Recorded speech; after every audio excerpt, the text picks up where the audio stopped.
Why nobody is excited about the biggest World Cup in history. There is a number that FIFA wants you to remember. 104. That's how many matches the 2026 World Cup will feature.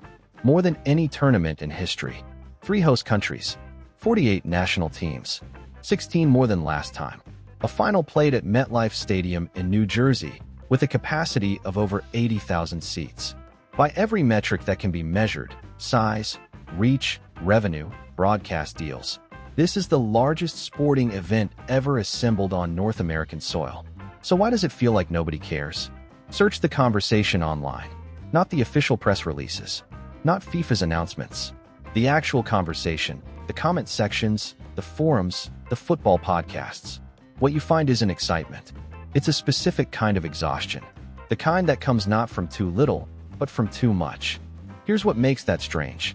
The World Cup has always been the one tournament that cuts through everything. Club rivalries, league allegiances, transfer sagas. None of it matters for 30 days every 4 years. For 1 month, the entire planet watches the same games. That's not marketing. That's genuine cultural gravity. And yet, the official song dropped and the internet's first reaction was confusion. The logo, minimalist to the point of saying nothing. The ticket prices landed and fans didn't rush to buy. They ran the numbers and walked away. Something shifted, and it didn't happen overnight. The 2026 World Cup isn't failing because of one bad decision.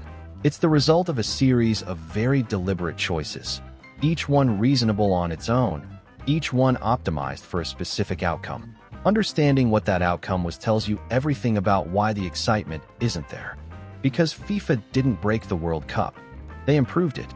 In 2018, when the United States, Canada, and Mexico submitted their joint bid to host the World Cup, there was a number in the proposal that stood out. $21. That was the minimum price for a group stage ticket. A deliberate signal. This would be a people's tournament. Accessible. Democratic. The kind of event where a family could actually afford to show up. 8 years later, the cheapest ticket available for a low-demand group stage match starts at $165. For a high-demand game, say, the United States against a ranked opponent, you are looking at over $700. On the official platform, before fees, the final, Category 1, $8,680 per seat. Now, expensive tickets at major sporting events aren't new. But what happened here isn't just inflation or market pressure. It's a system, and it was built piece by piece. First, dynamic pricing. Tickets no longer have a fixed value based on category and stage. The price moves in real time based on demand. The moment the algorithm detects buying interest, the price adjusts upward. So the more people want to watch a match, the more it costs to watch it. Popularity becomes a penalty. Second, the resale market. FIFA built their own. No price ceiling. Sellers can list at any number they choose. And FIFA charges 15% on both sides of the transaction. The seller pays, the buyer pays. To stay profitable, sellers price higher. Buyers absorb it. FIFA collects twice. Third, the host geography. 3 countries with high baseline costs, long internal travel distances, and no cheap regional rail between venues. A fan following their national team through the group stage isn't buying 3 tickets. They're buying 3 flights. The BBC ran the numbers for an English couple attending 3 group stage games. Travel, hotels, tickets, fees. £12,000. $6,000 per person. Before food. Before anything else. That $21 promise wasn't forgotten. It was replaced, quietly, without announcement, by a pricing architecture that treats fan demand not as something to reward, but as something to extract. And here's the thing about that architecture. It didn't appear because FIFA lost control of costs. It was designed. There is a word that gets used a lot in business circles. Optimization. It sounds neutral, technical, like something that happens inside a spreadsheet, far away from football pitches and national anthems, and the specific feeling of watching your country score in the 89th minute. But optimization has a direction, and understanding which direction FIFA chose explains everything that feels wrong about 2026. Start with the number 48. When FIFA announced the expanded format, the official justification was inclusion. More nations represented, more regions of the world with a seat at the table. And that's not entirely false. There is a genuine argument for broader participation in global football. But inclusion wasn't the primary output. Revenue was. 48 teams instead of 32 means 64 additional matches. Each match is a broadcast rights package. Each match is a sponsorship activation. Each match is another day of stadium operations, hospitality suites, and official merchandise sold at official prices. The math is straightforward. More games equal more money. The inclusion narrative made the math easier to announce. Then there's the format itself. Under the old structure, losing one game in the group stage could end your tournament. That pressure, that single elimination tension compressed into the group phase, is a large part of what made every match feel consequential. A 0-0 draw between mid-table teams could still carry genuine stakes. Under the new format, a team can advance by drawing twice. The floor on consequences dropped, and when consequences drop, attention follows. Now layer in the three-country hosting model. Mexico, the United States, Canada. 3 separate soccer federations, 3 separate government authorities, 3 separate commercial ecosystems, each with their own local sponsors, their own venue agreements, their own infrastructure costs. Coordinating across 3 nations doesn't reduce expenses. It multiplies them.